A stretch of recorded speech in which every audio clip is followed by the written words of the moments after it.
después de corre que te corre estas 2 semanas atrás, yo estoy sentado con una persona, Daniel Lozano García, profesional de la salud, psicólogo, terapeuta, neurocientífico e investigador. O sea, un placer tenerte aquí hoy, la verdad. Muchas gracias. Me alegraba mucho la conversación que tuvimos en la sala porque parecía como si fuéramos gym bros, Sí. ya. Y me gustó mucho el comprometerme con esta entrevista.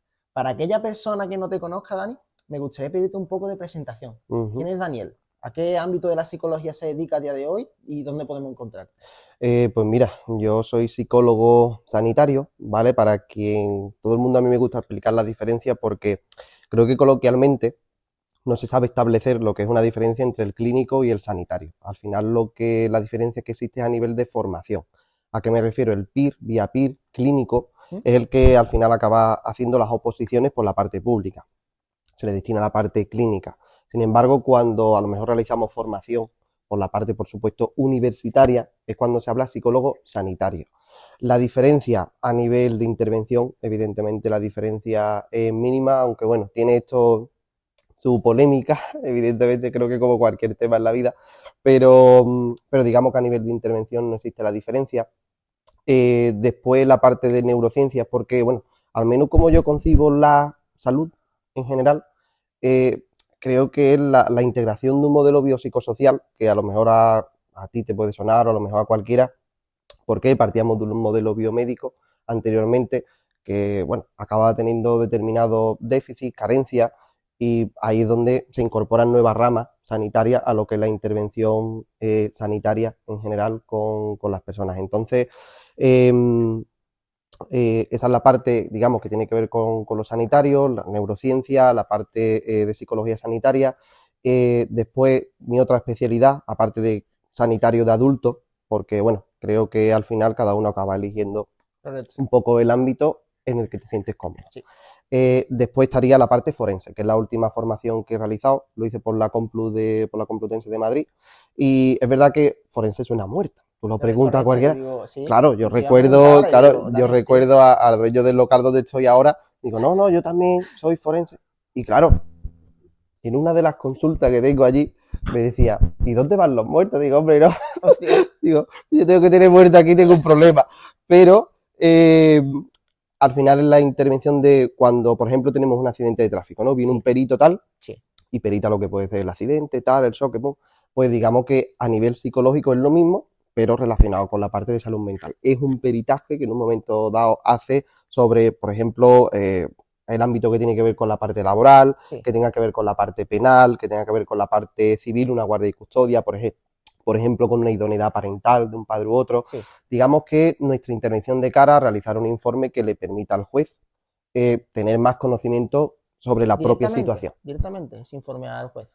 Se emite un informe, claro, puede ser por la parte pública, es decir, que trabajes como funcionario en un momento dado en la administración y que te llegue por esa vía, o por otra parte, lo que tiene que ver con que vayas de parte. De parte no se puede confundir como imparcialidad, porque es verdad que parece que si lo paga tiene que estar a favor tuya, evidentemente no.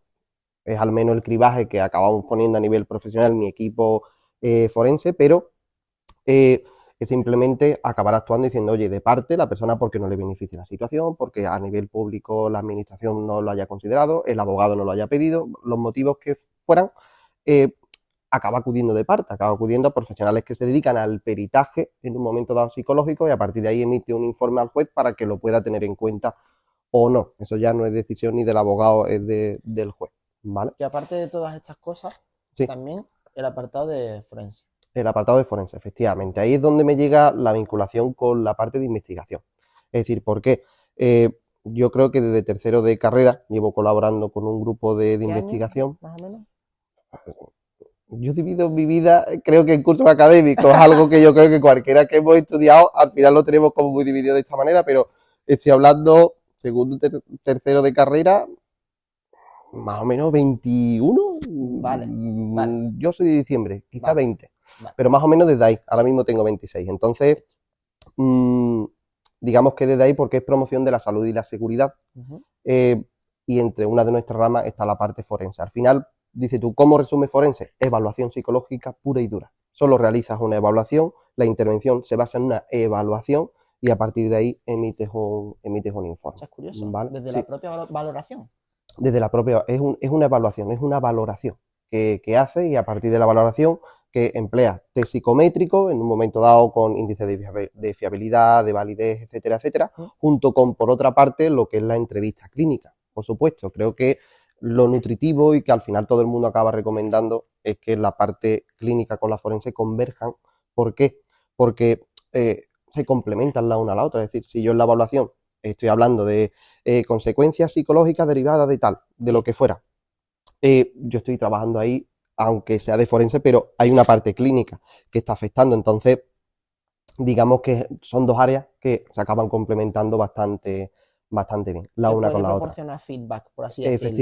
Efectivamente. Después la parte de investigación, aunque tenga que ver con los forenses, al final acabamos acudiendo, pues como es normal, en el ámbito universitario, congresos, jornadas, etcétera, etcétera, en diferentes puntos de España, que damos comunicación siempre relacionado con las líneas de investigación que tenemos. De hecho, ahora las que tenemos en marzo, lo hacemos de repercusiones psicopatológicas en fuerzas y cuerpos de seguridad derivados de situaciones de emergencia, desastres, etcétera, etcétera, viendo la diferencia en cuanto al género de las repercusiones psicopatológicas y las variables que estarían intermediando en esas diferencias psicopatológicas, ¿vale? Que encontramos. Entonces, ese es el próximo. Después igualmente lo hacemos, por ejemplo, otro en Santiago de Compostela, es decir, vamos un poco rotando en los diferentes congresos que se van presentando.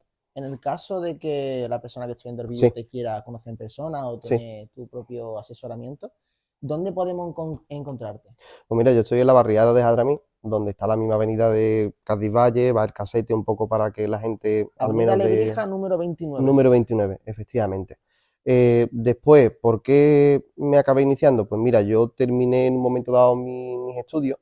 Eso me gustaría hacer un pequeño inciso. Me gustaría irme a la historia. Vale, a la historia previamente. Sí, a la historia previamente. Vale. O sea, el contexto previo a la universidad. Vale, el contexto previo, pues mira, yo estaba en el IE Guadalpeña, aquí en Arcos. Digamos que tenía claro que me iba a dedicar a la parte de la salud. Lo tenía bastante, digamos, clarificado el ámbito. Después, evidentemente, dudas. Yo creo que como cualquier adolescente que tiene esa edad, de qué hago, qué tal, la nota, me da, no me da. Es verdad que mi primera orientación era medicina. No lo niego. No soy un médico frustrado de esto que después te acaban diciendo, no, que aquí después todo el mundo opina, evidentemente. Entonces, medicina tienes que vender una parte de alma al diablo, con el resto ir tirando el resto de tu vida. Entonces, bueno, digamos que la nota yo ya veía que no iba a entrar. Y ahí es donde te replanteé diciendo, bueno, yo tenía este objetivo de que parece que lo especifique más como diciendo medicina, pero digo, bueno, no acaba resultando viable, otras alternativas tal. Y es donde me empecé a interesar por la parte de psicología y dije, bueno, ¿por qué no? ¿No? Y ahí es donde la coloqué, recuerdo, aunque puse medicina primero, después la coloqué psicología en segundo lugar. Es verdad que tuve como una especie de inspiración ahí porque puse biotecnología la segunda. ¡Ostras! Pero dije yo, todos los días investigando, encerrado en un laboratorio, digo, no. Digo, a mí me gusta más lo que es el contacto. Claro.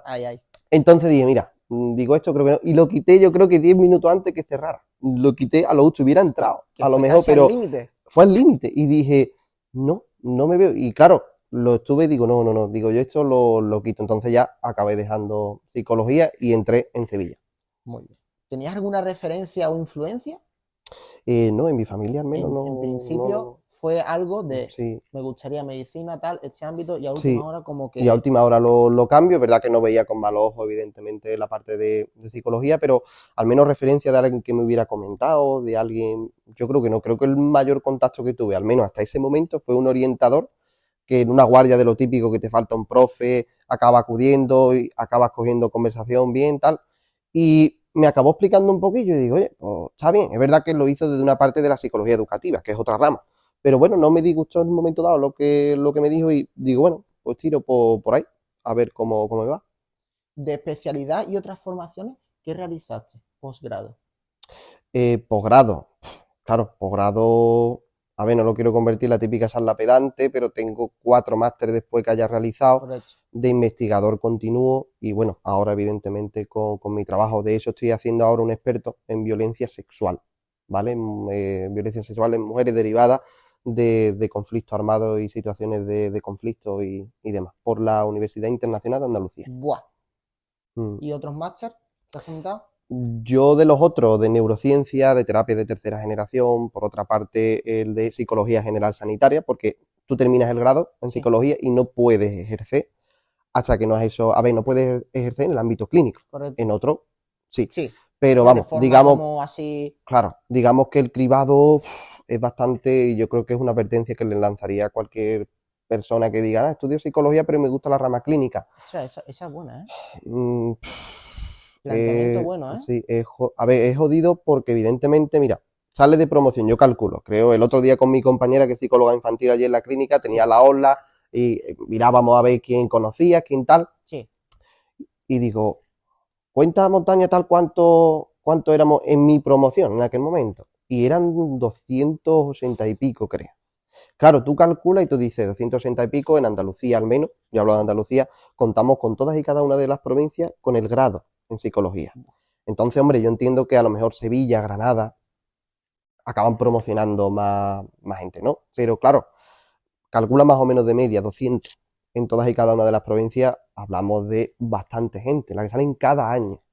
Y después hablamos de que a lo mejor para el grado 200 y pico, que es lo que permiten, pero después para la parte sanitaria hablamos de 30 plazas por Buah. provincia. Claro, hay un embudo que desgraciadamente por compañeros y compañeras que conozco les ha costado la misma vida, a mí mismo me costó la misma vida acabar entrando en el sanitario. ¿Por qué? Por ese embudo tan alto, porque o la vía PIR, la vía que llaman clínica, por la parte pública, que unas oposiciones cualquiera que las esté realizando sabe de la dureza que tiene, y después por otra parte lo sanitario que sí, más o menos acaba siendo también complicado por muchos méritos que tenga, por mucho tal, porque claro, hay gente que año tras año va sumando méritos, acumulándolo para que los porcentajes de lo que te evalúan para entrar, entonces claro, es digamos otra carrera de fondo que tienen la mayoría de los estudiantes de psicología para entrar a la parte sanitaria. Que no se podría decir que una vez terminada la carrera ya Entra vale. fácil y ya no, ni mucho menos. Viene la Vamos. segunda ronda, ¿no? Viene la segunda ronda. Ahí digamos que fue el que es más complicado normalmente entrar. En el resto de máster yo no he tenido ningún problema, pero en el máster de sanitaria fue bastante complicado, esperando hasta el último momento a ver si entra, porque claro, una carrera cualquiera, ¿no?, que haya pasado por ahí, sabe que hay una horquilla que se acaba moviendo muy rápido, tal, pero ahí se mueven 2 plazas, 3, porque claro, son 30. Son 30, 35, más o menos de media. Hay algunas provincias, creo que a lo mejor Jaén tenía 26, tenía algo menos. Digamos que también por volumen de población, como es normal, las ofertas que acaban lanzando son menores. Entonces, digamos que en la parte sanitaria es complicado acabar entrando en psicología. Oye, puedes coger la parte privada, pero estamos hablando de alrededor de 12.000 o 18.000 euros el máster, que evidentemente también es algo jodido. ¿Quieras o no, Dani? Es complicado. Porque además, claro, en Andalucía creo que nada más que lo había en Sevilla, el privado, después te ibas a Madrid. Por aquel entonces. Por aquel entonces yo creo que ¿Se ha quedado? sigue más o menos igual, que solo lo hay en Sevilla por la Loyola. Y después en la parte en Madrid, claro, en Madrid te encuentras una oferta, pero vivir en Madrid. Uf, Pero te también, sigue costando lo mismo, 12.000 correcto. euros, va a vivir en Madrid, efectivamente. Muy bien. Esto aquí me interesa, ese punto. Sí, ¿En qué momento sí, te replanteas un proyecto personal? ¿Qué viene un proyecto personal aquí? sí, Psicoguadal Salud. sí. En el momento en el que no me gusta que me manden, yo creo que más o menos por ahí. Pero porque, a ver, yo creo, ahí donde conecta con valores míos, Sí. valores en el que yo creo que una persona cuando es más feliz en general es cuando desarrolla su propio proyecto. Te puedes equivocar, pero equivocarte no te hace menos válido. Entonces, claro, tú dices, oye, ¿qué intento? Evidentemente hice mi estudio de mercado, que se basa en mi teoría, que es nada, pero digo, bueno, yo al menos consideraba, por lo que conocía en Arco, Sí. que había profesionales de psicología, por supuesto, lo sigue habiendo, pero digo, oye, creo desde la parte quizá más nueva, porque ahí es donde quizá vengo yo, más joven, teniendo todos los estudios recientes, con muchas horas evidentemente prácticas, hasta el momento, claro, otra frescura, ni mejor ni peor, diferente. Claro. Entonces, es ahí donde decido, bueno, voy a probar. Yo lo veía altamente viable. Yo lo veía viable. El tiempo me ha demostrado que efectivamente era viable. Y es ahí donde yo creo que converge la parte mía personal, en la que no me gusta que me manden, como te decía antes, pero porque yo creo, no es que me manden en el sentido de porque si alguien me da un consejo, vamos, lo acepto, faltaría más. Pero es el hecho de, oye, ¿por qué no crear yo mi propio proyecto? Exacto. Yo sé que convergen también muchas variables de económicas, de evidentemente de ayudas que puedas recibir, muchas, porque hay personas que les gusta poder desarrollar su propio proyecto y que no pueden. Correcto. Y claro, yo lo entiendo también esa parte. Animaría a todo el mundo que lo haga, porque yo creo que lo que te espera a partir de lanzarte de esa manera, dificultades, yo creo que como en cualquier aspecto de nuestra vida, pero al menos estás luchando por lo que quieres. Y yo lo hice, dudas te pueden, por supuesto, acabar entrando. Si yo digo que no mentiría de que te acaban entrando diciendo, tal, aceptación, habrá volumen en un momento dado como para al Son final... todo incógnitas realmente cuando tú quieres desarrollar una idea. Realmente. Claro, yo creo que como cualquier autónomo de este país que decide iniciar cualquier tipo de actividad, es que sea cual sea, dice, oye, lo voy a hacer, lo voy a acabar realizando, viable o no, el tiempo te acabará y el esfuerzo, porque no es solo que, parece que me lo he encontrado eso porque he encontrado un nicho que estaba vacío, es el esfuerzo que tú también emitas. Hay trabajo detrás. Efectivamente. Se podría decir. Efectivamente. Cuando tienes, por así decirlo, la idea ya replanteada, aparece aquí un término que me gusta mucho, que es la psiconutrición, o sea, la psicología de la nutrición. Sí. Explícame un poquito. ¿Por qué? Porque mira, ¿se ha realmente relacionado directamente o...? Sí, porque mira, por lo siguiente, cuando hablamos de cualquier especialidad, yo creo que quizá cualquiera puede estar más en contacto con medicina. Correcto. Y tú dices, hay diferentes especialidades, ¿verdad? En psicología pasa lo mismo, no es diferente. Hay diferentes especialidades que en un momento determinado no hay los servicios aquí, y es ahí donde yo decido ponerme en contacto también ahora en este nuevo proyecto, porque yo antes pasaba consulta en la clínica médica de Luis Miguel Rosales aquí en Arcos, pero claro, yo atendía lo que yo sé que yo tengo, digamos, competencias y habilidades como para acabar trabajando. Otros aspectos, evidentemente, no.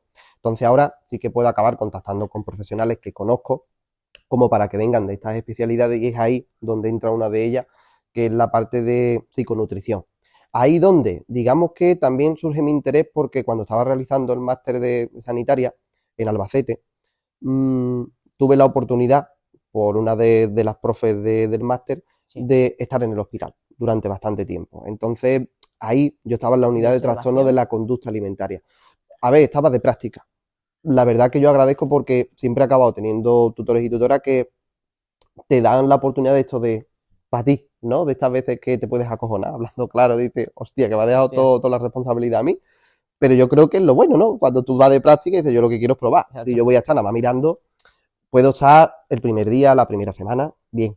Pero ya de ahí para adelante, realmente no tiene lógica. Y es ahí donde acabo entrando en contacto con por ejemplo, con la parte de los trastornos de la conducta alimentaria, que es verdad que son bastante complejos, se requieren de una multidisciplinariedad ahí. ¿Por qué? Porque no es solo la parte clínica de trabajo, es la parte a lo mejor que pueda haber de psiquiatría, de nutrición. ¿Cuáles serían los aspectos en un momento dado relacionados de la psicología con respecto a la nutrición, al menos la unidad que yo quiero acabar desarrollando aquí? De todos los problemas relacionados con la alimentación. Fíjate que no lo definimos como una entidad diagnóstica, me refiero a un TCA, trastorno de la conducta alimentaria, anorexia, bulimia, que es lo que quizás más sonado. Evidentemente también está la parte de obesidad, por ejemplo, pero también una mala relación con la alimentación, sin que tenga que ver con un trastorno, porque cualquiera, es verdad que tú vas al médico y tú dices, pero ¿yo qué tengo? ¿No? Exacto. Todo el mundo lo pero ¿yo qué tengo? Es lo mismo decirte que tienes un estado de ánimo bajo durante el último año y tú decías, vale, tal, a que yo te diga que tienes una depresión. Es lo mismo, es una etiqueta que realmente la etiqueta acaba funcionando más entre los profesionales, que yo le diga a uno, tiene depresión, tiene ansiedad, tiene tal, y me diga al otro profesional, vale, tal. Y ya, ¿por qué? Porque se le ha venido en un momento dado todo lo que conlleva y significa. Pero después la parte de nutrición, al menos como lo queremos enfocar, es todo lo que tiene que ver con en un momento dado problemas relacionados con la alimentación. Puede incluir desde trastornos alimenticios a, por otra parte, problemas simplemente con la alimentación de personas que estén teniendo problemas digestivos por otros motivos y que han acabado desarrollando aversión a determinados alimentos cuando no hay una intolerancia médica debidamente mostrada ahí, ¿no? Entonces, digamos que ahí es la parte psicológica de intervención en base a la herramienta fundamental, que bueno, si quieres me puedes preguntar, ya te lo digo por la corriente que pueda haber psicoterapéuticas en psicología, pero el análisis funcional es la herramienta que empleamos en psicología, por análisis funcional de la conducta. Contexto, Dani, contexto. Sí, contexto. Me refiero a que toda conducta se tiene que evaluar evidentemente su contexto y ver la contingencia que tiene con respecto a lo que yo hago, repercusiones, consecuencias, antecedentes que yo tengo por mi historia de aprendizaje pasada, Correcto. porque todo tiene un significado. Entonces, es ahí por qué hay corrientes que en un momento dado a lo mejor no trabajan con esa herramienta. ¿Me merecen una opinión muy mala? ¿Me voy a mojar? Sí, me la merecen una opinión muy mala, porque yo creo que el conocimiento científico está para algo. Yo creo que tú vas al médico y a ti te manda, no, este fármaco no han demostrado la validez, pero toma. Hombre, yo no me lo tomo, la verdad. Entonces yo creo que con cualquier disciplina científica pasa lo mismo. La psicología no surge de un déjà vu que tiene alguien y a partir de ahí no. Surge de una disciplina científica al principio desconocida que tenían que seguir investigando, ¿vale? Indudablemente, yo creo que como cualquier ciencia. Pero hay que emplearlo que en un momento dado se está viendo que funciona. Entonces, yo al menos soy bastante, diría que profesionalmente y personalmente, muy tajante con esto, porque no todo vale. No todo vale. Hay que respaldarse en la evidencia científica. Efectivamente, efectivamente. Si no hay evidencia, mejor no tira para adelante, porque no sabes las consecuencias y repercusiones que puede tener en alguien. Imagínate, por ejemplo, que alguien sin conocimiento acabe tratando problemas relacionados con la nutrición desde el punto de vista psicológico, me refiero. O ya no incluso con eso, sino con la propia salud. Claro, del ámbito que haga falta, dices tú, oye, pues evidentemente yo no querría, y yo a todo el mundo le digo, infórmate. Me da igual que elija al profesional que haga falta, es que es lo de menos. Infórmate de dónde viene, cuál es la formación y desde qué modelo trabaja. Y qué es lo que respalda la ciencia en un momento dado. A todo el mundo puede mirar en la guía del NICE, National Institute o Academic Excellence o algo por el estilo era. ¿Por qué? Porque ahí es donde pueden acabar viendo. Es verdad que va a encontrar la literatura en inglés, desgraciadamente, como todas las...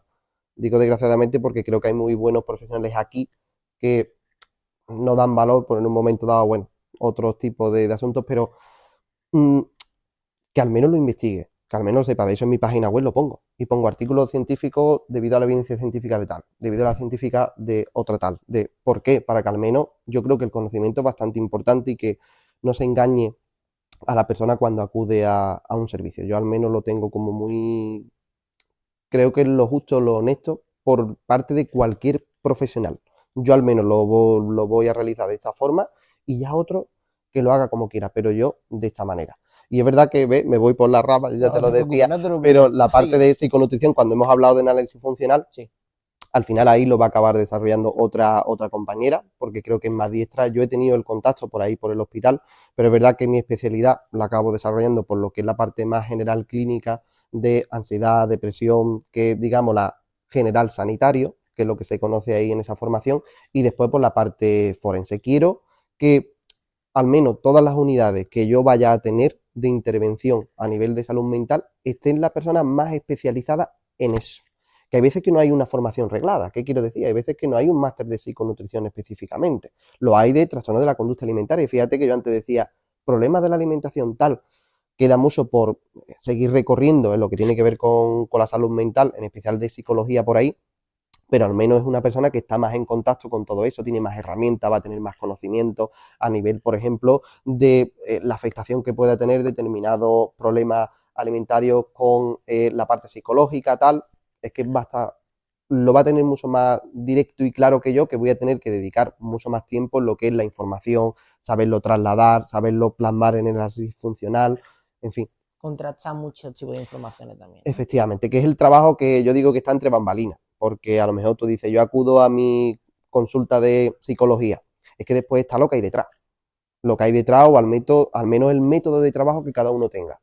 Y en mi método de trabajo está un tiempo de dedicación fuera al paciente en el que tú analizas profundamente el caso. ¿Por qué? Porque como en la vida en general hay un montón de variables en ese análisis funcional que realizamos, que tú tienes que acabar hilando y que tú tienes que acabar viendo esas relaciones. ¿Para qué? Porque el último fin es evidentemente acabar desmantelando todo ese sistema para que la persona llegue a ese bienestar. El bienestar perpetuo no existe, por supuesto, pero al menos para que la persona llegue a ese punto, ha habido que calentarte la cabeza, Buah, hablando hablando claro claro. por nuestra parte. Hay veces que se confunde, oye, la experiencia te da la pillería, te da el caer antes, pero yo al menos pondría, a mí me gusta hablar mucho con metáfora, cualquiera que es verdad que ha acudido Me conmigo gusta, en consulta lo sabe, me es gustan. como un árbol, tú siembras un árbol fuera, donde sea, y tú dices, puede ser un árbol fuerte, grande, pero lo pones torcido. ¿Hacia dónde crece? Buah, De lado. Y tú dices, ¿por qué? Porque la experiencia sin formación no llega a ningún lado y la formación sin experiencia tampoco. Entonces, ¿qué es lo que va haciendo? Que tú vas creciendo y es la experiencia, es decir, el árbol se va poniendo más fuerte, correcto. pero la formación te va a la orientación de que crezca hacia arriba, de que tengas un buen puerto, hacia dónde llega. Entonces, yo al menos es lo que al menos pueden preguntar, oye, ¿se me ve joven? Claro, tengo 26, verás, mayor no, me pueden echar más también, me También suele puede pasar pasar. y me afecta, evidentemente, pero bueno, aparte de eso, pero de tú, no tiene nada que ver. Yo creo que es el ponerte, es el remangarte y decir, venga, vamos a sacar esto para adelante. ¿La experiencia es importante? Sí, pero yo creo que es más el esfuerzo de la persona que siempre acaba realizando en cualquier ámbito. De eso todos los compañeros y compañeras que voy a tener tienen mi quinta, evidentemente, pero no creo que lo hagan ni mejor ni peor, diferente, De otra ¿vale? forma, de otra perspectiva, diría Sí, yo. de otra perspectiva. Vale, me gustaría hablar Sí, de, claro, en un caso clínico, por ejemplo, sí. ya hemos visto de que hay evidencia Mm, respecto a los trastornos alimenticios que pueda tener la persona del pasado, hemos hablado también. Ostras, me encuentro yo aquí en el dilema de un neurotransmisor de que estamos con la dopamina a tope, o sea, mm. tenemos dopamina a disposición en redes sociales, tenemos incluso, ¿eso es un problema? Tener la dopamina tan a mano. Yo creo que es un problema cuando no aparece de forma natural. ¿A qué me refiero? De hecho, pues evidentemente en casos de adicción, de trastorno de la conducta alimentaria, comparten mucho lo que es a nivel sindrómico. Claro, es que no me quiero poner técnico, porque es No, verdad ni que se me mucho menos. ocurre cómo explicarlo, pero digamos que se parecen un montón, ¿vale?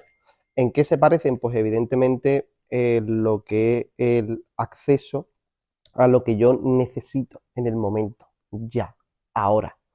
Eh, Cuando se habla de un espectro obsesivo compulsivo, Sí, lo puedes tener en un consumo de sustancias, lo puedes tener en un trastorno de la conducta alimentaria o en un mismo TOC, que todo el mundo hemos escuchado hablar porque es verdad que es también muy común.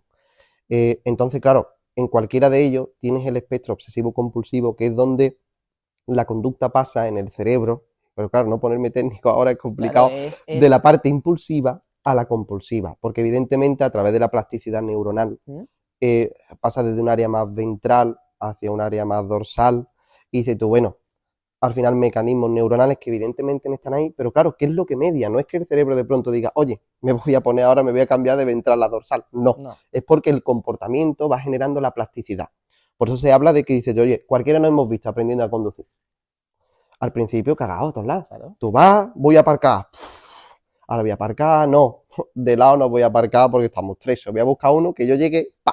Y yo me ponga de frente. Seguridad. Ha pasado a todo el mundo, vamos. Entonces, eso significa que a medida que tú vas ganando destreza, ¿qué es lo que ocurre? Que vas aparcando mejor, que vas conduciendo mejor, que desgraciadamente te permite coger móvil.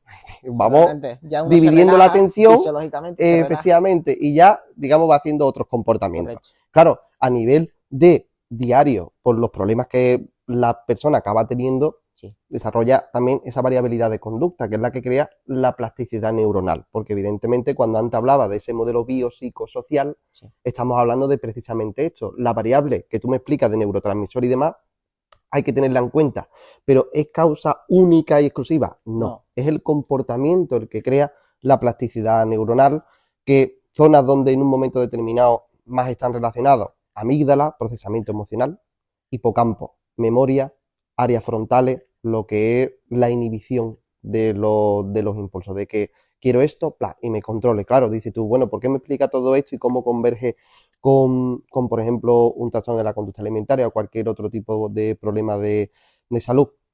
Converge en el punto en el que, por ejemplo, los TCA se ha demostrado que hay variables familiares, por ejemplo, que acaban influyendo. Sí, se habla de un perfeccionismo clínico, por ejemplo, en el que la familia tiene mucho que ver. Yo de eso siempre me lo he acabado encontrando, tanto en la unidad de TCA cuando estaba en el hospital, como por otra parte cuando me lo he encontrado ya estando aquí en Arco. Es verdad que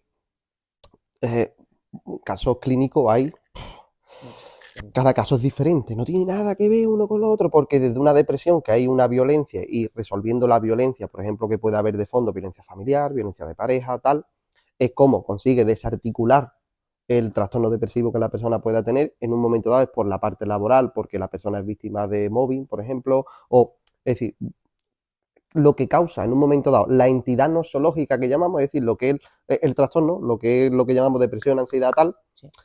Puede ser las razones que es el análisis funcional, es decir, es el complejo entramado de variables que en un momento dado influyen en alguien para acabar manifestando según qué tipo de sintomatología diferente. Entonces ahí donde, por ejemplo, en los TCA, claro, queda mucho, por supuesto, por investigar, pero no es tanto un neurotransmisor. De hecho, tú coges una persona con ansiedad y, vamos, el que o la que lo ha tenido me da la razón. Tú vas y tú te tomas un lorazepam, un alprazolam, un lormetazepam, una mirtazapina, me da igual, cualquier medicamento. Sí. Te deja más tranquilo, vamos, si te mando la mirtazapina ni te cuento lo tranquilo que te queda, pero ¿qué ha cambiado? Sigues teniendo el problema. Correcto. Entonces, ¿qué plasticidad neuronal vas a acabar generando? Como, más bien, no de dentro, sino factores externos.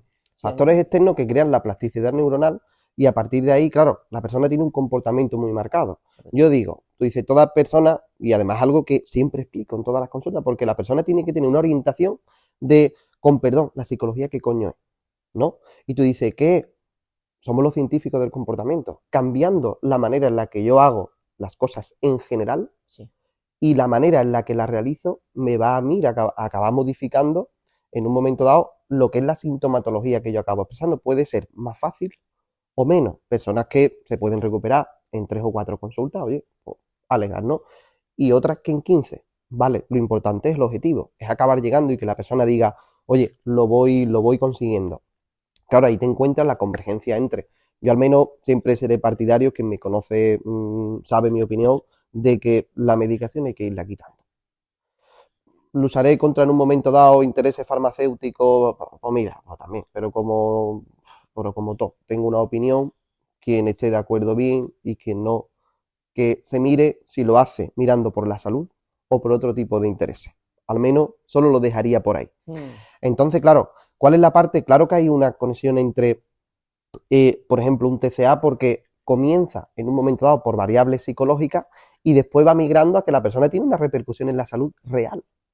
Una real, ¿a qué me refiero? Real a que de manera biológica acaba teniendo una afectación. Por ejemplo, recuerdo chicas que tenían problemas cardiovasculares porque con el tema del vómito, por ejemplo, de la purga, que le llamamos, sí, como afecta a la absorción de lo que tiene que ver con los impulsos neuronales, el potasio, el sodio, tal, acaba desarrollando con el tiempo, eso no es de una vez ni de dos, es de más, acaba teniendo problemas cardiovasculares, acaba teniendo problemas de que cuando la persona se va recuperando de un TCA, tú ves cómo aparecen problemas digestivos que además evidentemente viven desde un punto muy, se frustran mucho porque creen que lo que están haciendo no vale para nada, que esto al final voy a estar usando toda mi vida. Y dice, no, es que evidentemente has sometido a tu cuerpo a un estado de inanición que le llamamos, y cuando de nuevo recibe alimento, tu cuerpo se tiene que volver a adaptar porque estaba no en un bajo peso, estaba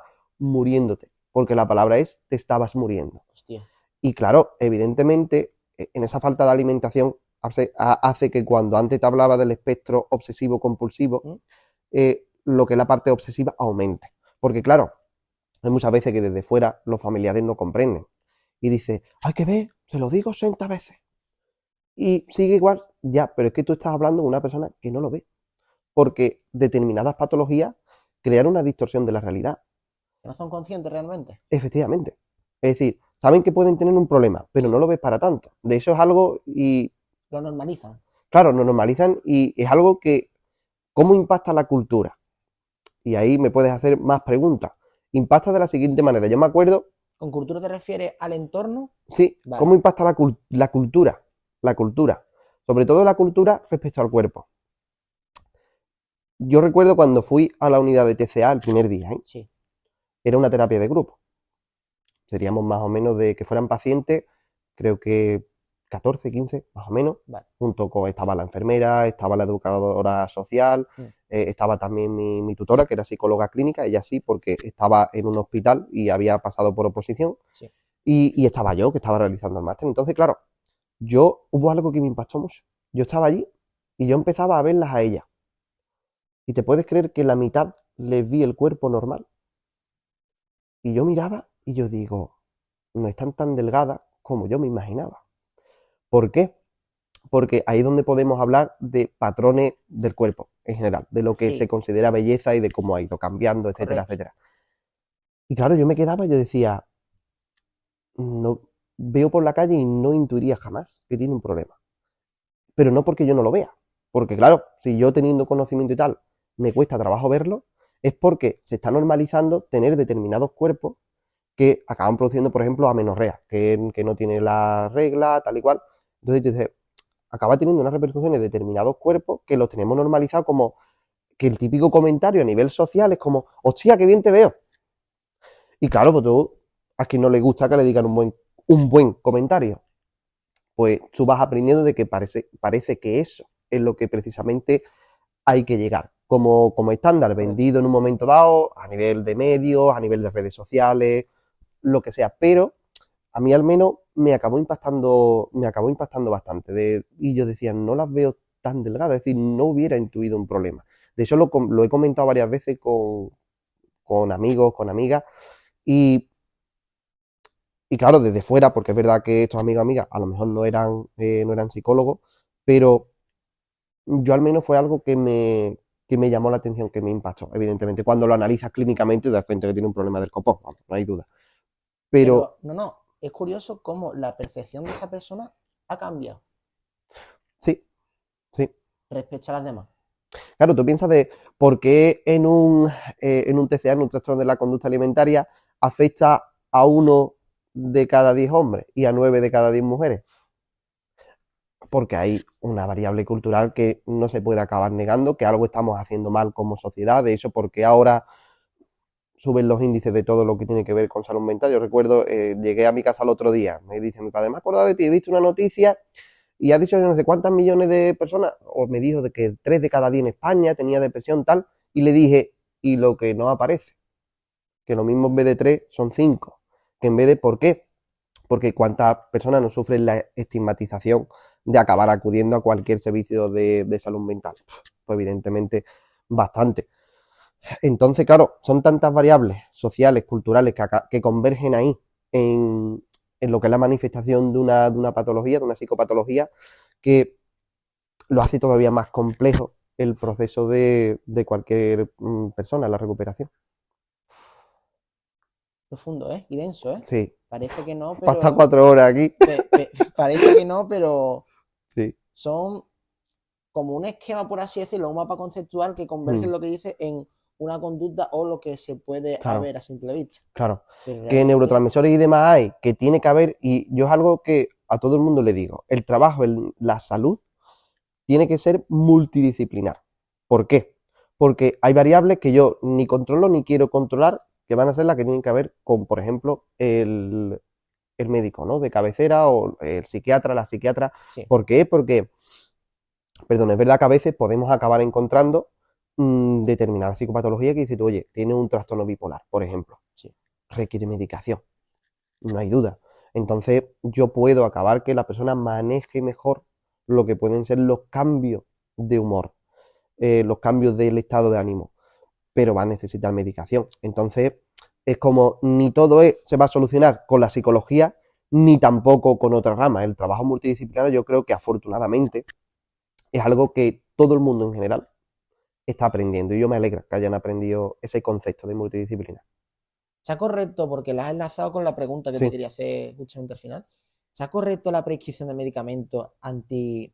Bueno, voy a llamarlo de cara a, en el ámbito de la nutrición antiinflamatorio para contrarrestar algunos síntomas de cara a lo que puede ser una ansiedad, una depresión. Claro, a ver, ya esto es lo que acaba demostrando esa evidencia científica. ¿A qué me refiero? Es verdad que de manera neurocientífica tú acabas evaluando y dices, hay una conexión entre el eje digestivo por una parte y el cerebro, porque el cuerpo funciona en un conjunto. Sí. La cabeza no va por un lado, los pulmones van por otro, es decir, hay una conexión entre todo, evidentemente. Entonces, claro que existe la conexión, sí. ¿Hasta qué punto acaba mediando? Eso es algo que en los estudios en un momento dado, claro, que es lo interesante en todo estudio, que tratan de demostrar una relación causa-efecto. Cuando tú demuestras una relación causa-efecto, tú dices, vale, hostia, esto es muy bueno, esto nos va a ayudar, tal. Pero claro, ahí es donde viene el saber del buen científico. Y que yo a todo el mundo le digo, tú lees, y esto no es solo para la parte de artículo científico, una noticia en un medio de comunicación, lo que sea, de dónde viene la fuente de información. ¿Han controlado las variables extrañas que llaman en la ciencia? ¿Han controlado variables que están mediando que ni siquiera te las has planteado y al no controlarlas está mediando el efecto y con lo cual no acabas teniendo el resultado que tú quieres? O, a ver, me dedico a la investigación, lo he dicho antes. Si yo quiero acabar encontrando un resultado en investigación, lo consigo. Pero no porque exista en la realidad, sino porque como lo conozco, lo voy a acabar montando de tal manera que a lo mejor pueda aparecer. Eso no es ético, para eso se crean los comités de ética, me parece fantástico, pero claro, ¿qué es lo que ocurre? Que hay que saber muy bien lo que se acaba leyendo con respecto a, por ejemplo, de que no, es que si, y me refiero por los mensajes en redes sociales que en trastornos de la conducta alimentaria acaban asimilando, porque yo me encontraba, cuando estaba en el hospital y por supuesto me encontraba aquí, de qué es lo que te pide una persona que quiere bajar peso, voy a ir al gimnasio. Totalmente, ¿eh? Y te lo pide. ¿Por qué? Porque claro, hay una asociación, no, yo es que me han dicho por algún gurú por ahí que hay, que tal método, que tal restricción alimentaria, Hay mucha que... referencia, ¿eh? Y dice, ¿y dónde ha aprendido la persona? En la Universidad de la Vida. Y tú dices, vale, pues entonces yo de broma siempre digo, cuando a lo mejor alguien me rebate algo que yo le estoy explicando de manera científica, yo es que lo veo tal, le digo, ah, es tu opinión, con lo cual tu opinión está sujeta a más equivocaciones. ¿Y tú nunca te has equivocado? Sí. Pues pasa lo mismo. Alguien emite opinión por redes sociales, lo vemos libremente, vale que lo haga, pero ahí es donde viene nuestro criterio, que yo creo que es lo que no se está llevando a cabo, que es que las personas aprendan a cribar la información que le acaba llegando, Contrastar la información. contrastar la información. Redes sociales hay mucho contenido, por ejemplo, en mi caso de fitness, Sí, y hay chavales en sala que me dicen, oye José, mira este ejercicio, y yo lo veo contraindicado. claro, Entonces, a mí siempre me gusta manejar información y contrarrestarla, nunca quedarme con un punto radical en mi vida, totalmente. porque lo he podido corroborar y sé que si me quedo con algo, Mm, sé que va a haber muchísimas variables que va a afectar ese algo, entonces es conveniente de saber el contrastar. Pero sí. ya te digo, hay muchas referencias con el ejemplo que me has puesto, Mm. porque una persona que tenga un problema y se fíe en las redes sociales, ostras, ahí tenemos otro dilema, ¿eh, Dani? Claro. Y sobre todo porque, mira, hay algo incongruente. Y voy a ser vulgar. Tú no puedes tener, y me refiero a la chica, peso y culo y poco vientre. Porque a nivel biológico no Es que puede. eso no... Va contra, porque claro, acaban viendo referencias en redes Sí, de alguien, evidentemente, que se ha podido operar. Bueno, si lo ha querido acabar realizando, bah, pues vale, muy bien. Pero claro, no llegues a eso empleando otro tipo de métodos que no te conducen a ese apartado. Y después, porque recuerdo estando en la unidad, porque sí, bueno, uno de los grupos que montaba, recuerdo el vídeo de una influencer, no me acuerdo el nombre, porque la verdad que no es que yo me maneje mucho porque las redes sociales, porque sé que es sano, las tengo en un momento dado aparte, es algo que no accedo tanto. Mm, recuerdo estaba haciendo un ejercicio en el gimnasio, claro, sí, aparecía con un pantalón, claro, tú la veías y tú dices, el cuerpo, lo que claro, catalogaríamos como perfecto. claro. Eh, en un momento dado está como, el espino lo llaman, lo de fuera de cámara, o el making of, Sí, o making making of. of. Está el fuera de cámara y aparece como se acaba quitando ropa, tal, los efectos, y era un cuerpo normal. Ni bueno ni malo. Digamos, un cuerpo y punto, porque el cuerpo no es ni bueno ni malo, es un cuerpo. Y claro, dices tú, ¿pero qué es lo que ha quedado lanzado en redes? La parte en la que aparecía ese cuerpo que quería acabar vendiendo. Es ahí donde viene la ética de cada cual, que considero que tiene que estar mejor regulado. Hombre, pues sí, ¿Considera que es nocivo? sí, yo lo considero bastante. Yo creo, y sobre todo adolescentes, porque como es normal, por edad, no tienen la capacidad de cribar la información, de contrastarla y decir, oye, Buah. ¿esto realmente a mí que me ha llegado? ¿Esto qué es? Buah, ¿Qué hay detrás? ¿Qué intereses se está moviendo para que yo en un momento dado acceda a esto? buah, Entonces, es lo que... Y claro, ¿dónde aparece el pico más alto en trastorno de la conducta alimentaria? En adolescentes, claro. correcto. Porque tú verás a un niño o una niña de 5 o 6 años preocupándose por el cuerpo, no lo ves. ¿Por qué? Porque no es algo natural que tú digas, me preocupo por la imagen corporal que pueda acabar teniendo. Es cuando en un momento dado la parte social aumenta, el sentirme validado o validada por mi Ya grupo de buscamos iguales. la validación. Pero claro, si lo haces a través del físico, ¿qué? Ahí es donde viene un problema. Que estoy luchando ahora mismo contra la medicina estética. Yo levanto las manos y digo, yo, cada cual que piense lo que le dé la gana. Pero evidentemente, ¿dónde estaría centrada la parte de salud y psicología con respecto al cuerpo? En la aceptación. ¿Hasta qué grado? Bueno, Hostia, ¿eh? lo veremos. ¿Hasta qué grado? Ahí es donde hay que determinarlo. Es ahí donde aparecen determinados movimientos en un momento dado. Buah. Hablamos un poco de eso, esos últimos movimientos en redes sociales que al fin y al cabo es nocivo Hmm. realmente porque de cara a un público menor en este caso, no sé si es por conciencia, no sé si es no sé, muchas referencias, no saben contrastar información o no saben cribar la información. Yo siempre digo, por ejemplo, de que, Hmm. oye, si yo te digo esto, Sí. corrobóralo. ¿Te está ayudando de verdad? Ya. Vale. Hmm. Ahora, si una persona te dice lo contrario, lo contrasta. Hmm. Corrobóralo. Totalmente. Es así. Esa es mi opinión. Totalmente.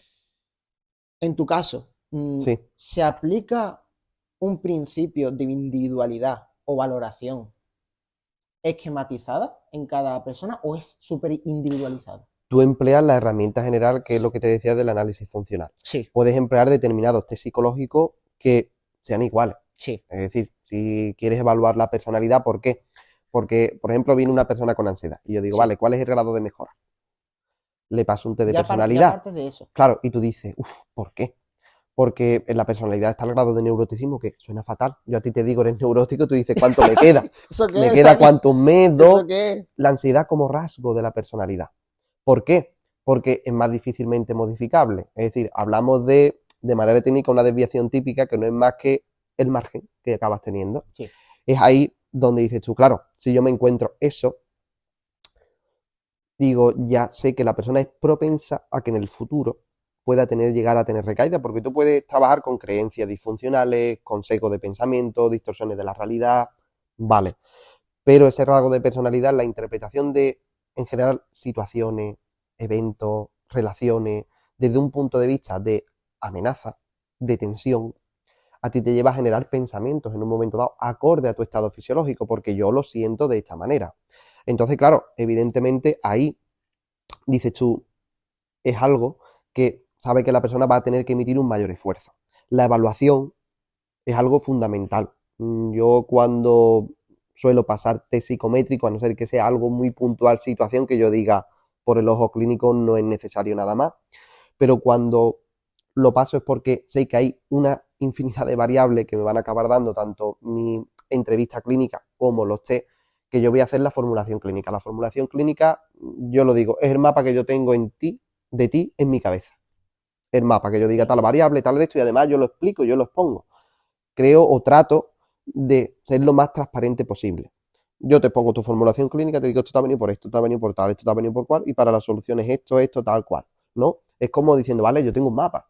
Es como tú te pones otra metáfora, tú te pones en Cádiz y te digo, vámonos en barco. Y nos montamos en el barco y tú, claro, me dirías, Dani, ¿dónde vamos?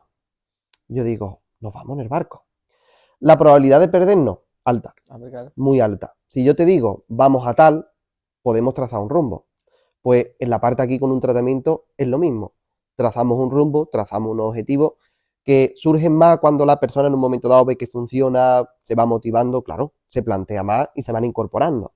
Pero en un momento determinado lo que hacemos es trazar esa primera formulación en base a tanto la evaluación psicométrica como la parte de la entrevista clínica. ¿Todo el mundo pasa test psicométrico? No. Y tú dirás, ¿por qué? Porque vale dinero.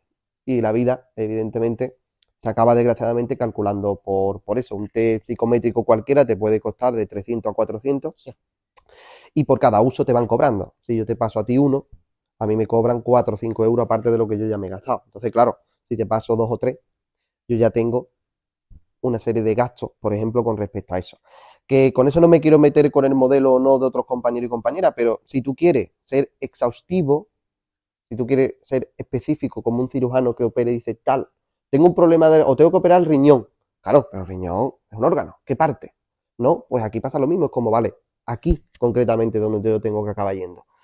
Eso te lo da una evaluación exhaustiva. Por eso es súper importante, es que si tú no haces una buena evaluación, a ti el caso clínico se te va de las manos, pero vamos, con una facilidad impresionante. O yo al menos es lo que considero que he visto en otros compañeros cuando me pueden acabar preguntando, oye tal, he tenido tal problema, oye que todos somos humanos, nos equivocamos, yo me habré equivocado, a veces me he dado cuenta, otras veces no me he dado cuenta, pero al menos tiene menor grado de probabilidad de que puedas acabar realizando según qué tipo de objetivo terapéutico que a lo mejor no esté tan fundamentado, ¿vale? Me identifico porque antes hablabas de la formación, me pusiste antes el ejemplo del árbol, y yo no sé, pero como tú has dicho, me puedo encontrar profesionales de la salud, en este caso física, que no tengan la misma percepción que tú y yo. Yo, por ejemplo, estoy trabajando con una persona y estoy influyendo en su salud. Sí. No es plan para que yo voy a probar esto. No. O voy a intentar, si no sé tratar a la persona, oye, mira, ni idea. Totalmente. Pero es eso. Importante, sobre todo, individualizar, me has dicho de que cada persona es un mundo. Totalmente. Pero claro, me he dejado una cosa atrás. Sí. Porque antes hablé de dopamina, que era un neurotransmisor. Sí. Y de algunas hormonas. Sí. Y yo me gustaría hablar del cortisol. ¿Vale? Que el cortisol, al fin y al cabo, tenemos picos. Picos. Cuéntanos un poquito, ¿a qué se debe todo esto? ¿Está influenciado también por factores externos? A ver, evidentemente el estrés es bueno. Y tú dirás, bueno, ¿a qué se refiere? Claro, el estrés en general, en nuestro día a día, es lo que nos hace movernos. El estrés de que en un momento dado, oye, me he comprometido contigo, tenía que venir aquí, genera un estrés positivo que me ha hecho coger cosas, acaba viniendo aquí y tal. Perfecto. Es decir, cuando hablamos del estrés, el cortisol, en la medida justa, como todo en la vida, acaba resultando positivo. Que yo me hubiera tomado esto a pitorreo y hubiera dicho, no es para tanto, si he quedado tal hora, voy a otra, no pasa nada. Evidentemente tendría otro problema generado por una falta de estrés con respecto a la situación. Claro, ¿qué es lo que ocurre? ¿Dónde está el problema? Hablamos de la percepción. La percepción que es ante un mismo evento, las personas lo podemos llegar a interpretar de manera diferente. Desde, por ejemplo, tengo que dar una conferencia, una comunicación, me ha ocurrido, en el que yo siempre lo he visto, quizá porque mis primeras experiencias fueron buenas, ahí donde viene la historia de aprendizaje en este análisis funcional, pues como resultaron tan positivas, cuando me lo he encontrado en la universidad era como, hostia, qué guay y tal, pues, poder hacerlo, pero no por la imagen, sino es porque es una oportunidad. Correcto. Y otra persona que lo vive desde, ¡buah! Hostia. Me van a evaluar, me voy a equivocar. Bueno, si te equivocas, poco te corrige, porque tú te puedes equivocar hablando. Tú en un momento dado, antes estaba yo explicando algo y veía como mi pensamiento iba saltando, iba para adelante y para atrás, y yo mismo me decía, joder, Dani, frena, que estás queriendo claro, que la locomotora no puede ir antes que el vagón, ¿no? Entonces, pero claro, ¿qué es lo que ocurre? Te puede ocurrir y yo creo que es algo normal, algo natural. ¿Dónde viene la percepción? Es cuando tú en general, en base a los acontecimientos que acabas teniendo, le dota de otra importancia, le dota de una percepción de carácter más negativo, más tal, el estrés que tú acabas sufriendo, los niveles de cortisol, se empiezan a disparar. Puede ser por situaciones en concretas, una relación, por ejemplo, que hace agua, que no va a ninguna parte, en el que hablamos de un ciclo de reforzamiento intermitente, que es el concepto, cuando la relación tiene muchos vaivenes y tú dices, algunas veces me da otra de cal y otra de arena, para que nos entendamos. Exacto. Entonces, ¿qué es lo que ocurre? Que tú dices, claro, eso que genera un malestar que es verdad que tiene un estado de afecto negativo, no lo podemos dudar, pero después, por otra parte, a la persona le genera lo que son los picos de cortisol en momentos determinados. Y claro, un estrés crónico, evidentemente, en el cerebro mantenido, acaba creando y acaba derivando en una serie de consecuencias, diferente para cada cual, evidentemente, pero cuando hemos escuchado hablar de, por ejemplo, determinadas adicciones al trabajo, ¿qué es lo que ocurre? La persona convierte en su centro de reforzamiento algo en concreto, tener ese nivel de cortisol es como algo ya natural para el cuerpo, el cortisol se acaba trasladando en el cerebro en glucocorticoides, cuando en un momento dado, y yo creo que, por ejemplo, un tratamiento en una persona con cáncer, se toma corticoides, tal, le impide dormir. ¿Qué es lo que nos pasa cuando tenemos un estrés muy elevado? Nos impide dormir, es como no llego al descanso, no llego tal, claro, la percepción ahí nos va, con perdón, jodiendo, nos va diciendo esto está mal, esto está... y ya entra el bucle de en un momento de la parte psicológica todavía, digamos, siendo agresiva con uno mismo. Pero que hablamos de todo esto, esa liberación a nivel de neurohormonas, a nivel de neurotransmisores, etcétera, etcétera, lo que acaba provocando es evidentemente que el estrés crónico y mantenido acabes teniendo, a ver, estamos hablando crónico, hablo de años y años y años, evidentemente, acabe derivando en diferentes patologías que puede ser problemas, evidentemente, molestia física, lo que conocemos como somatizaciones. A veces cuando estoy somatizando tal malestar, tal, hay cierta conexión, pero claro, ahí es muy amplio. Por eso cuando todo el mundo le gustan las respuestas a todo lo que pregunta. Por eso cada caso es individualizado. Porque si yo te emito una respuesta general, cabe el lugar a de que el error sea más grande. Si comenta, y por eso es tan importante la historia de aprendizaje y la historia de vida de alguien, porque en base a su historia puedes comprender mejor ese estrés desde cuándo viene, desde cuándo comienza, cuándo el estrés se acaba transformando en una ansiedad que viene por esa percepción en un momento dado de negatividad, de una expectativa ansiosa de no quiero estar en esta situación, pero estoy pendiente a ver cuándo cambia, realizando 500.000 conductas de comprobación, que ahí es donde en un espectro pasamos de preocupación a la parte más obsesiva, compulsiva y después al espectro psicótico, porque se va distorsionando la realidad. Es como una gráfica, una especie de parábola que sigue, y la parábola hacia arriba es lo que va derivando en una mayor distorsión de la realidad, que por eso te mencionaba antes el espectro psicótico. Que no es nada malo el espectro psicótico, quiero decir que es verdad que es lo más estigmatizado en salud mental. Alguien que te dice tengo esquizofrenia, he tenido tal, es como, tal, no es una persona ni peligrosa ni tal, habrá podido realizar conductas en un momento dado de peligro, pero por la descompensación con la realidad, ¿vale? Es algo diferente. Entonces, ¿qué es lo que ocurre? Que evidentemente lo que puede estar de fondo es el eso del estrés. Es más, cuando ahora hablo del espectro psicótico, lo que se ve es de que cuando la persona sufre estrés familiar, estrés laboral, estrés social, lo que sea, como tú venga tocado del ala, para adelante, salta, seguro. ¿Dónde se acaba viendo, por ejemplo, en la parte del espectro psicótico con ese estrés que acaba apareciendo? Se hablan de ventanas en un momento dado de muerte neuronal. Y tú dices, bueno, ¿qué significa? Todos cuando hemos tenido 18, 20 y pico años, sin que nos hayamos dado cuenta, han muerto un montón de neuronas. Un montón de neuronas en el propio desarrollo que dice tú, oye, el cuerpo es sabio, yo esto no lo estoy utilizando, lo elimino. Al tú eliminarlo, evidentemente, una persona que ya está descompensada por genética, porque la esquizofrenia tiene una parte genética, junto que el ambiente te está influyendo y creando una plasticidad neuronal diferente, debutas. Debutas y es verdad que ¿qué otra manera de debutar tienes aparte del estrés? Cuando hay un consumo de sustancias. Por ejemplo, la conexión más directa que existe entre ese debutar y con una adicción en cuanto al espectro psicótico y una adicción es el cannabis, es la marihuana. Que la gente lo ve como, no es para tanto, no es para... Hombre, sí es para tanto. De hecho, en el cerebro tenemos un sistema endocannabinoide. No sé si alguna vez lo has escuchado. No. El sistema endocannabinoide son receptores específicos para lo que tiene que ver con la parte del cannabis. Entonces, claro, dices tú, oye, son receptores que tienen nuestra función. Además, es muy interesante el trabajo de fin de máster que yo hice en el máster de neurociencia, era la función del sistema endocannabinoide en el trastorno de estrés postraumático. Hostia. Y la verdad que estaba guapo, no porque fuera mío, sino porque, efectivamente, porque me gusta.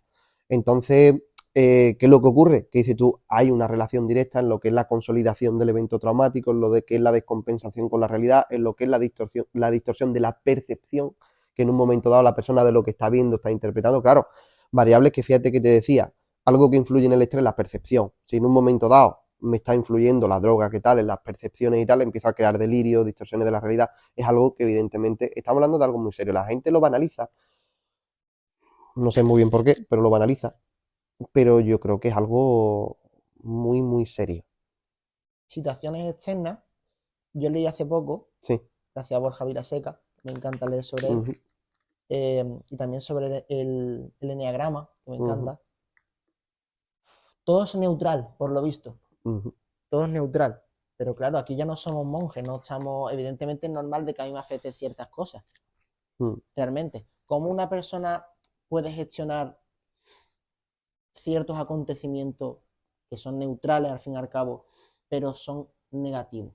Claro, ahí es donde yo veo algo a nivel social que desde mi punto de vista no tiene ninguna lógica, y es rechazar el sufrimiento.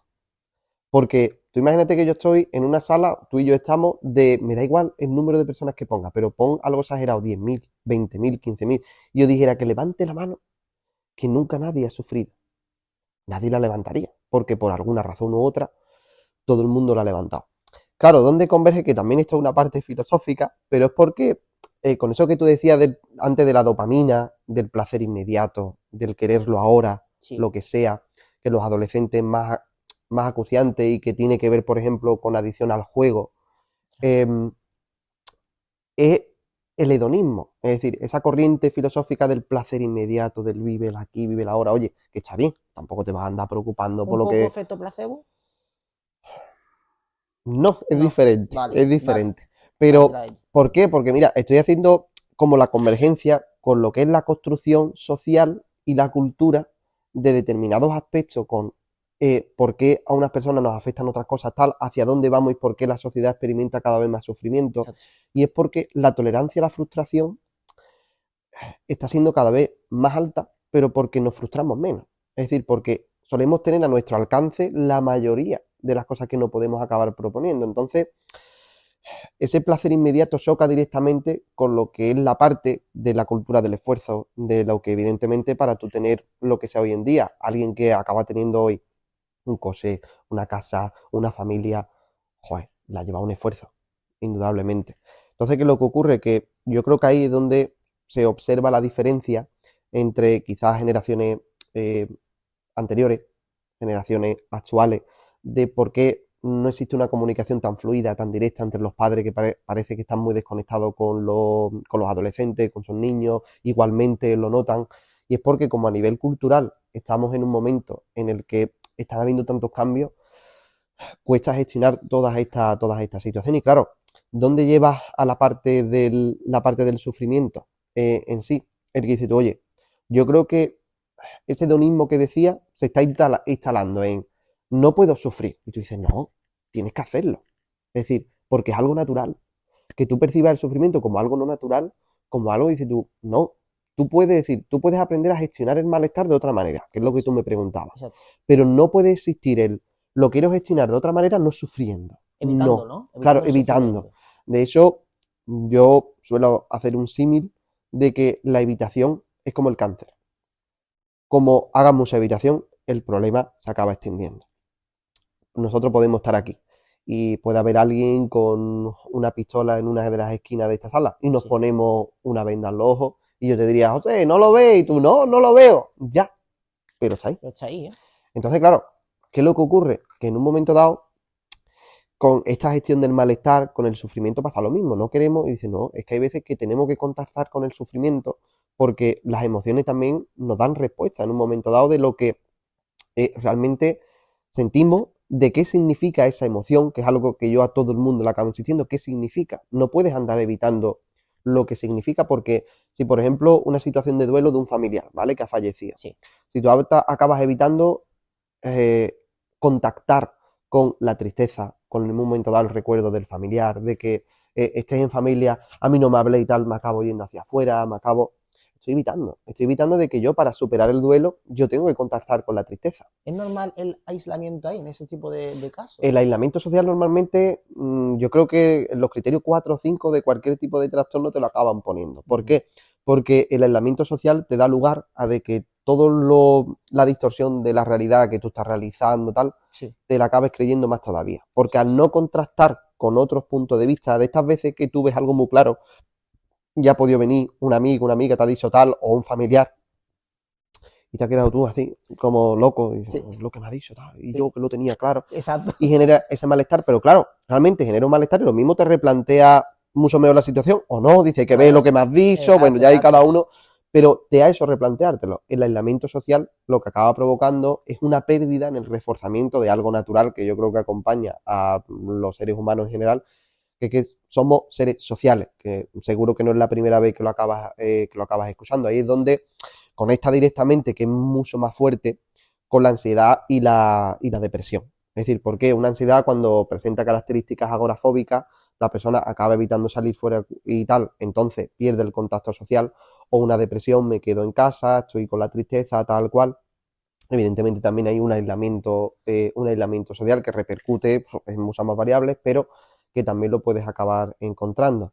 En esto que tú me decías es que lo quiero perfilar, porque tú me pedías en esa gestión, es Claro, muy imagínate, importante, imagínate sí, que, por ejemplo, ¿qué te digo yo? Un hecho neutral. Se caen las dos cámaras ahora mismo. Dios no lo tú quiera. tienes un problema, Yo tengo un problema. Es mi efectivamente, problema. En primer lugar, oye, no pasa nada. En principio, ¿no? ¿vale? Pero, hombre, me jodería mucho. Claro, Y sería normal de que yo te diga, Dani, tío, pues tenía muchas ganas de poner la entrevista y tal. claro, Es normal el sentir eso. claro, Es normal. porque te has frustrado y porque en Correcto. un momento dado has emitido un esfuerzo para que esta entrevista se pueda llevar a cabo. Y dices, joder, qué mala suerte que ha cogido, se ha quedado la cámara, o se ha quedado sin batería, o tal, ¿cómo no he podido tal? ¿Qué Dices, sería lo bueno, nocivo ahí realmente? Que yo alargara esa emoción de enfado, por ejemplo. lo nocivo sería no crear otro pensamiento alternativo y diciendo, oye, realmente he tratado de hacerlo lo mejor posible. Lo mismo he cargado la tablet, la cámara y como Dani Muso está llevando la entrevista muy larga y me he quedado sin batería, yo te diría, hombre, pues claro, hay una serie de variables que lo explican. Lo que no te lo puedes atribuir es a un factor interno, porque te va a hacer daño cuando la realidad no te está pidiendo el factor interno, te está pidiendo el externo, que es cosas que no dependen de ti. Tú no sabes lo que yo voy a decir, tú no sabes lo que yo hablo. Entonces, ¿qué es lo que ocurre? Que si a partir de esta conducta hay una serie de consecuencias, y tú, bueno, ¿y yo cómo puedo prever que me acabe ocurriendo? No lo puedes hacer de ninguna manera. Entonces, claro, hay veces que tenemos que coger y decirnos no, porque no existe la perfección, nadie es perfecto, y si se acaba cayendo la cámara porque venga una ráfaga de viento, no hace levante, tal, pero acaba ocurriendo, es como, bueno, y esto ha dependido de mí, ¿no? Dice, entonces, ¿para qué me voy a acabar yo agarrando un pensamiento que tal? Ahí es donde, en la parte más cognitiva, que tiene que ver de la psicología, eh, hablamos de en un momento dado esas distorsiones del pensamiento. Ese de, oye, de un pensamiento automático, porque a ti ante una situación te puede venir un pensamiento automático que te acabe diciendo, Claro, hay que ver, tal y cual, pero después tienes que convertirlo en razonado. exacto, Si no lo haces en razonado y te crees el automático y va ganando terreno exacto. en perjudicial, claro, una persona que digamos no lo sufre es como, joder, que claro, lo veo, claro, pero para el que no, que es cuando anteriormente, no recuerdo cuándo, pero era hace un rato, explicaba de por qué la familia no acaba comprendiendo a alguien que se encuentra con una patología, es como, claro, es que tú desde tu perspectiva lo entiendes de puta madre, pero después esa persona que está ahí en el bucle, como decimos, no lo ve. Y no lo ve, y tienes que hacer que lo vea. Pero bueno, no es papel de la familia, es verdad que es mi Totalmente, trabajo, totalmente. efectivamente. No, pero sí también el trabajo de introspección de. Me ha gustado esto de un factor externo, neutral, negativo. Tenemos una respuesta automática, rollo piloto automático, pero decir, oye, pasa esto. Frenarte en un momento dado, Me ha gustado, efectivamente. me ha